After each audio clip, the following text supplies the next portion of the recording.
Chapter 2 Instruments to Study Weather. In the last chapter, we looked at the various factors that determine the weather on a daily basis. By understanding the varied patterns in the temperature, wind, rainfall, air pressure, one can effectively learn to describe the local weather conditions. Weather, however, is measured using various instruments. These instruments are used to take measurements of various atmospheric parameters at local weather stations. This chapter entails an insight into the various instruments used to forecast weather. First, thermometer. An instrument used to measure temperature. Most thermometers measure temperature by direct contact with the air. Special infrared thermometers, however, use sensors to detect the radiations from the surface and predict the temperature. The common thermometer, however, is the mercury thermometer that is used in residential areas.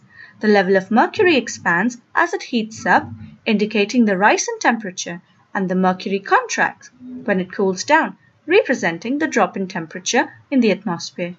Carefully manufactured and labeled temperature levels on the instrument indicate the level of temperature instantly. Second, barometer. Used to measure air pressure, the aneroid barometer is one of the most common types of barometers. It uses a can of air to detect changes in the air pressure. As the pressure goes up, the can slightly reduces in volume, moving the indicator needle towards higher pressure. When pressure goes down, the can expands slightly and the needle marks towards low pressure.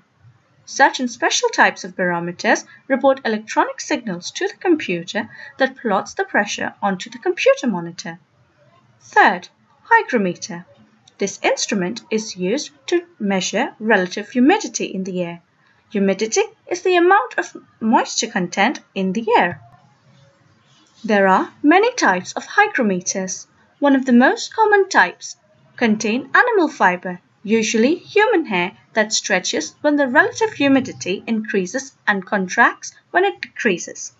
The fiber that is used is connected to the levers that turn the pointers in the dial. A psychrometer is also a type of hygrometer.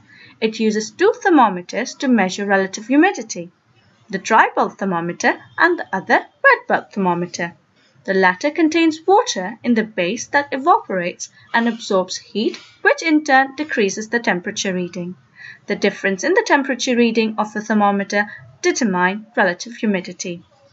Fourth, the rain gauge. This instrument measures the amount of liquid precipitation, that is rainfall, over a certain length of time. In the simplest of its uses, it is nothing more than a can that collects water falling from the sky. Precipitation, then, is measured in simple metrics.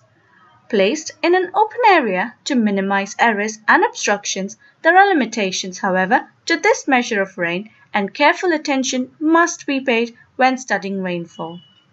Fifth, the anemometer. An anemometer is an instrument used to measure the speed of wind. A cup anemometer is used 3 to 4 hemispherical cups mounted on horizontal arms on a vertical rod. The speed of the wind is determined when it pushes the cup and the arms of the instrument to rotate. Used with a wind vane and placed on a windmill, this instrument will help predict the speed and direction of wind. A forecasting tip, therefore, for everyone. Direction of the wind is always given where the wind is coming from. That is, a west wind is blowing from the west and going towards the east. Meteorologists use a wide range of tools to help them collect information about weather and climate. In this chapter, we have covered some of the widely used instruments all over the world to predict weather. The collection of accurate data using instruments help in developing a clear and descriptive picture of weather. We have now completed the introductory section of your weather watching course. The next section focuses primarily on each of the weather variables in detail, helping you get a better knowledge